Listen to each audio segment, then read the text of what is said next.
You're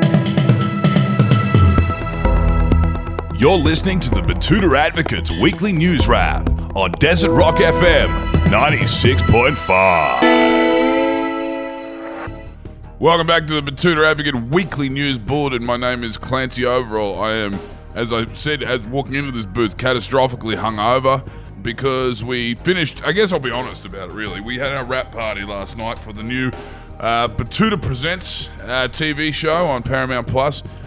Wendall and Errol were both there, so was Effie. But I decided to push the boat out a bit further than them like a moron. So here I am trying to run the weekly Betoota Bulletin, and I'm going to hand over to Wendall to do a bit more of the heavy lifting. Yeah, you did pretty well there. Yeah, well, you look like you held a steak knife up to some cops last night in a nursing home in Cooma. You've been electrocuted. I was playing up last night. The cops should have treated me like a 95-year-old in Cooma and tasered me twice, because at least I would have gone to bed a bit earlier. Getting stuck into some coconut water, MCT, premium liquid. Nature's Powerade. It's really good stuff. You have had like 2 litres of that, that's going to go through you like a pipe cleaner. It's going to go through me like a Burgess. You'll be walking home and then like you'll just have to squat between 2 parked cars and just go hell for leather. I've seen someone do that. I won't say which country because people will call me racist. We all know which country it was. I watched a man shit on the street less than a week ago. I did. Betoota Ponds? Yeah. No. No, it's nice part of town. I was in the French Quarter. Mate, he saw this guy's butthole open and the poo come out. I genuinely couldn't believe it. Like, he's paying out the ass to live there. Mind the pun, but like... It was a perfect cartoon shit too. It was incredible. So you saw his... Nah, so I didn't see the sphincter. What happened was he was bending over and he looked like he was pulling his pants down. I thought, he's not pulling his pants down. And then I just saw stuff fall out of him. And I realised he just unloaded his dinner from the night before. And then he started to pull his pants up and then I saw his bare bottom. And then I looked at the perfect cartoon feces and I kept walking. You're getting a bit excited telling this story, Pretty actually. rattled. I would have picked it up and thrown it at him. Like, if you want to fucking act like an animal, I will too. Anyway, can we get on? Like, I feel sick hearing that story. You just stared. You just watched him finish it. You didn't think to look away? Oh, yeah. Well, look, hopefully I won't be watching you after all that coconut I would have watched water. it too. I didn't watch it. I was walking. How often do you get to see something like that? Someone take a shit start to finish. Hey, it's not like you're... It was over in about 2 seconds. It's not like you start to finish. It's like a lunar eclipse. It's Mate, rare. it's not that rare. Like, I don't know. You aren't allowed to look at it. Sorry, it's not that rare. 1 billion people do it every day. They shit in the street. What's rare is standing there and looking at it, start to finish, watching it come out of them. Anyway, what's first up in the news? All right, we're going to start off with some political news. The headline reads like this. Yeah, leaving mine now. Biden texts Albanese ahead of cancelling historic visit to Australia. Yes, Prime Minister Albanese was dogged quite severely this week after inviting one of the older boys to his carefully curated house party. 80-year-old US President Joe Biden bailed on Albanese and the boys at the last minute, despite sending Air Force 2 and close to 100 security personnel to case the place out before his arrival. You know, that's technically not correct. Air Force 2 is what the Vice President flies on, and it's a Boeing 757. It's actually much smaller. Did Josh Frydenberg have a Shark 2?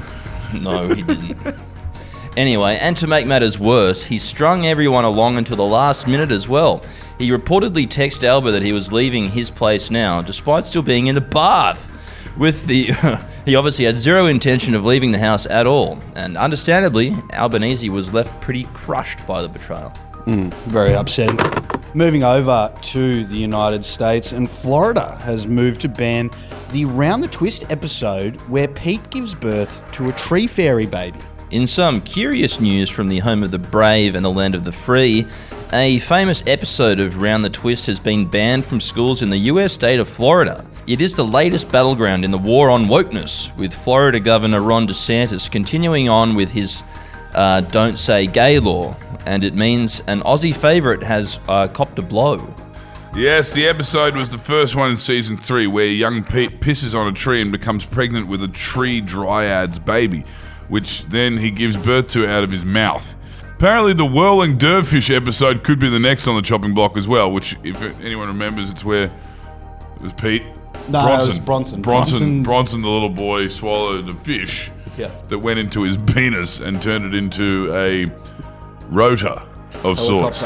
Yeah, and he was able to fly because his cock was spinning around like a helicopter so fast. Anyway, Are you going to accuse I can me see of being why a sicko for watching that too? God has forgotten us. That's crook. And we, like, a generation of people grew up on this stuff, and I can see why Florida would want to ban it. Anyway, moving on. Yeah, some news here in town, and a neat freak has breathed a sigh of relief as the clothes pile on a chair turns out to actually just be a creepy man watching her sleep. A self-confessed neat freak last night had the absolute shock of her life. Was, quote, worse than the time her A1-sized NSYNC poster fell down in the middle of the night. Melissa Riviera from Betoota Heights told the Advocate that she'd been on the verge of having a panic attack after spying what she thought looked like a pile of clothes sitting on the armchair in the corner of her bedroom. However, after her eyes settled into focus, she realised it was just a very creepy man with indiscernible features watching her sleep. As she said to the Advocate, "Can you imagine? What would I do next? Leave my dishes to soak in the sink? Ha ha!" You know, people listening at home will think that we're reading this off a script, but, you know, this is just how we usually talk. Yeah, well... Yeah. Everyone talks like we're Christopher Pine. Hello. I have bad times trying to pick up social cues.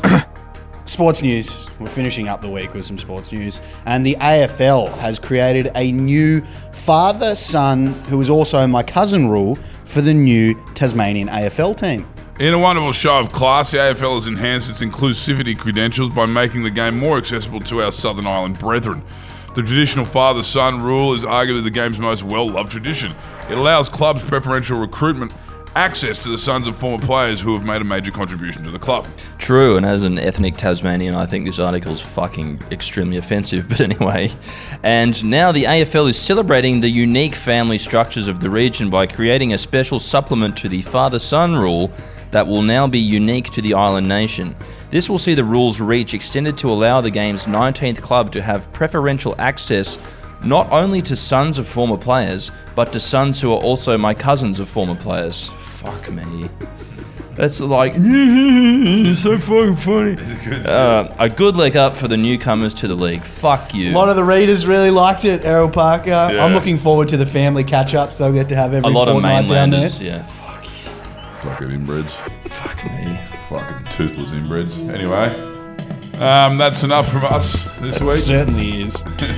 Anyway, Goodbye. go fuck yourself. Good on you. Yeah. All right.